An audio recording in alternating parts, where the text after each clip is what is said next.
Hi guys, it's Miss Rasmussen here, and it is that time again to discuss our new outside reading, which is a play, which I'm very sure you're excited. It's not a Victorian novel of any kind, but it is a play called The Raisin in the Sun, and when you get your books here in a couple days, you are going to see a poem printed in the front of the book called A Dream Deferred, by a poet you may or may not have heard of, named Langston Hughes.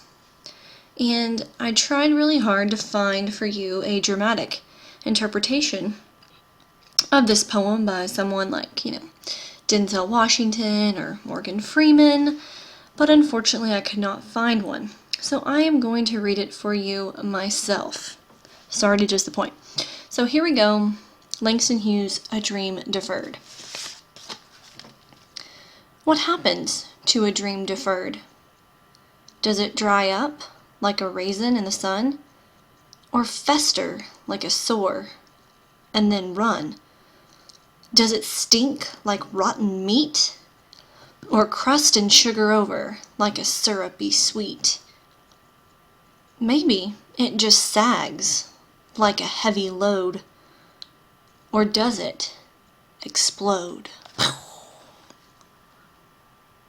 Do you see what I did there? I even gave you some sound effects. So, anyway, that poem is kind of the metaphorical basis for the entire play. So, no, the play is not about a raisin. A raisin in the sun is referring to a dream deferred, or a dream that gets put on hold. Something that doesn't happen right away when you want it to happen. So keep that poem in mind. We'll be analyzing it in class, of course, but keep that in mind as we begin reading the play. So let's talk a little bit about the play and the background, the author, just a little bit of information for you to kind of set the scene of the play, as we are going far from Yorkshire, England, where we were in Wuthering Heights, and we're now going to Chicago. So let's talk about African American life in Chicago. And we kind of need to go back in time a little bit before the play was even written, into around the 1920s. Where we first met Langston Hughes, as he was one of the most popular poets writing during a time called the Harlem Renaissance. And the Harlem Renaissance was this flourishing time of art and music and writers that would all get together in these kind of very poor ghetto areas in New York City. So Langston Hughes grew up in that area in New York, and he was probably one of the most popular poets to come out of that Renaissance. But Lorraine Hansberry, the author of the play, was very much inspired by his work. So from the 1920s, we move on to the Great Depression era, and after the Great Depression, many African Americans were unemployed and very poor, and they ended up moving to the Chicago area, kind of this inner city area of Chicago. And by the 1960s, the population had reached 813,000 African American families were living in the inner city Chicago area, primarily the south side of Chicago. So the neighborhoods were very overcrowded. There were way too many people, very high levels of unemployment, and of course that led to several things such as crime, violence, prostitution, drug problems. All of these were very common in these areas, in these public housing complexes is what they were called, because it was cheaper housing for poor families. And actually at one point in between there, in the 1940s, an organization called the Chicago Housing Authority attempted to actually purchase more land to build more public houses on, because they were running out of room for all of these families. But unfortunately, the land that they tried to purchase was then destroyed through violent uprisings by white families that did not want African Americans living in their neighborhoods. So they would destroy places, set them on fire, have violent protests, all kinds of very ugly things would go on in an attempt to keep black families out of these certain neighborhoods, which left them stuck in these housing projects. Now, soon after this, would come eventually the civil rights movement. So a lot of these issues would be kind of brought to the forefront by civil rights leaders like Rosa Parks, Martin Luther King, people like that. So the play was published in 1959, just after Rosa Parks was arrested for refusing to give up her seat on the bus, which hopefully you're familiar with this story, but Rosa Parks was sitting in the front of the bus, and that was not allowed for African American people at the time, and so she was asked to move, and she refused. So this was part of that spark that ignited the civil rights movement. Now, Hansberry's play illustrates Black America's struggle to gain equal access to opportunities and expression of cultural identity. So she was a little bit ahead of her time, as we had not heard from Martin Luther King and people like that at the time, but all of these things were being set in motion when the play was published. So pretty soon, sentiments or ideas in A Raisin in the Sun will soon be echoed in Martin Luther King's later speeches, like the very famous I Have a Dream speech. And you can see an excerpt there from his speech, which again is all about dreams and a dream deeply rooted in what's called the American dream. And the American dream to have a house that's your own, and a white picket fence, and a car in the driveway, and good jobs for you and your family. That's that American dream. And Hansberry was very concerned about the inability of many African American families to achieve that dream because of where they were stuck in society. So, of course, later on we have some boycotts and the bus laws, things like that will start to come into effect after this play is published. And, of course, one other landmark case in the civil rights movement was, of course, the 1954 decision by the Supreme Court in the Brown versus the Board of Education, which, of course, called for the desegregation of schools.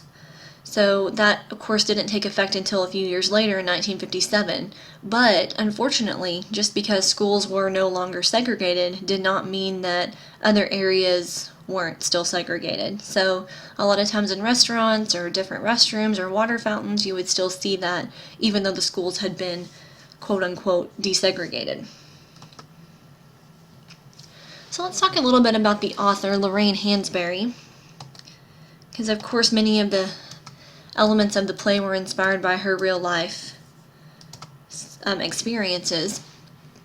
And she was born in 1930, and she was, from a wealthy family. Her father was actually a very successful businessman, and they were a prominent African American family in her neighborhood, which was rare for many in that time period. So she kind of always felt like she didn't really fit in with her culture because she was wealthy. But she was the first woman to have her play, the first Black woman to have her play produced on Broadway, which was a huge deal back then, especially for her as a woman and also as an African American. So she had a lot of success with this play. Of course, Raisin in the Sun is a modern drama, meaning it takes place in the modern world. So we're in modern Chicago, 1960s, really right up to the 1960s.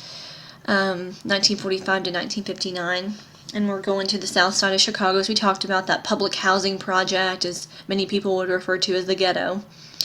Of course, the title we talked about at the beginning, from a poem called The Dream Deferred. And this play is actually based very specifically on an experience her family had when her father was trying to move them from their neighborhood that was full of crime and violence to a more prominent white neighborhood. And basically, the white people that owned homes in the neighborhood refused to allow them to live in that neighborhood. And so her father, being the very intelligent and political man that he was, he sued them and took the decision to the Supreme Court. And eventually the Supreme Court ruled that that was unconstitutional for them to not allow the Hansberry family to move into their neighborhood. So they were granted the opportunity to move into that neighborhood, but their neighbors would not speak to them. They protested, so they were actually very unwelcome in their neighborhood simply because they were a Black family.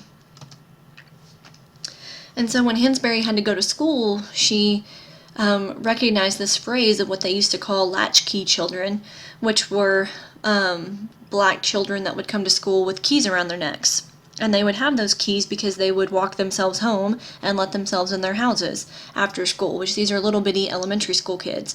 And of course, Lorraine did not have that, and so she felt very self-conscious about it. So she wanted to fit in with the other students. So she would wear house keys around her neck just to try to fit in with the other kids who were so poor. And actually, this exposure to poverty and the independence of these families is what served as later as the basis for the development of her family that she creates in Raisin in the Sun, which they're named the younger family. So that kind of inspired that as well. The play opened on Broadway in 1959. The story is told in 3 acts. The play was an immediate success. It won several awards. And of course, it was praised for its portrayal of real African American life and really a look at what it was like in these housing projects. And when interviewed about the play, Lorraine Hansberry said, "I don't think there is anything more universal in the world than man's oppression to man." So again, she had a big problem with the way that these families were oppressed by these white, wealthier families, to where they couldn't get out of this housing situation that they were in. A couple of terms you need to know. The first one is something called assimilation, and comes from the verb assimilate. The act of incorporating a culture as one's own, or to bring into conformity with the customs and attitudes of a group. So for example, in the play, during the 1950s and 60s, many African Americans were so,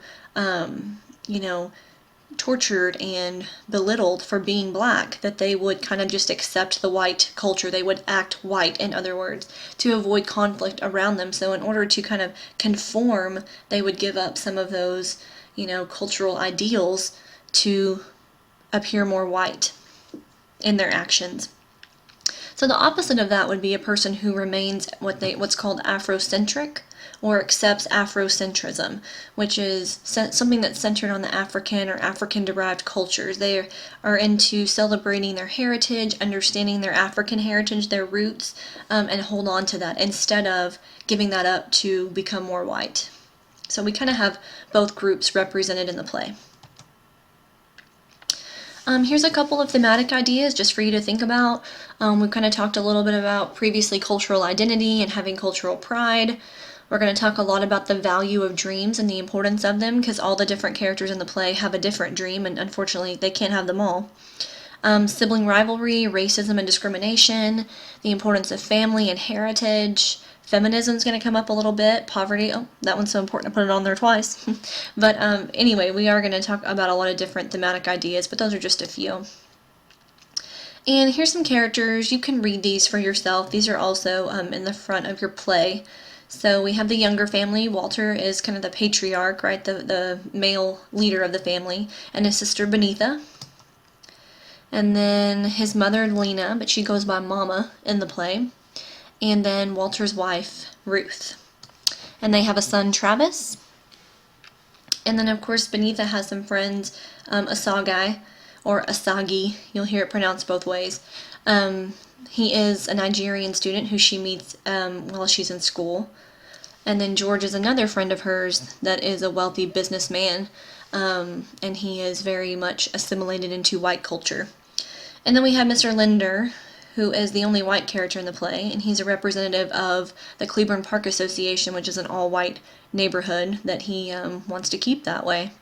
And then they have a nosy neighbor who doesn't, right? Mrs. Johnson. So she's kind of a really minor character. So that's really all the background that you need to know for this play. I want you to check out some YouTube video links that I put on Moodle. If you want to see a clip from the Raisin in the Sun feature film production, which starred P. Diddy, you'll want to check that out, and Felicia Rashad from The Cosby Show. So check that out there on Moodle. If you have any questions, let me know. Hit me up on Moodle, and I will answer your questions. Thanks, guys.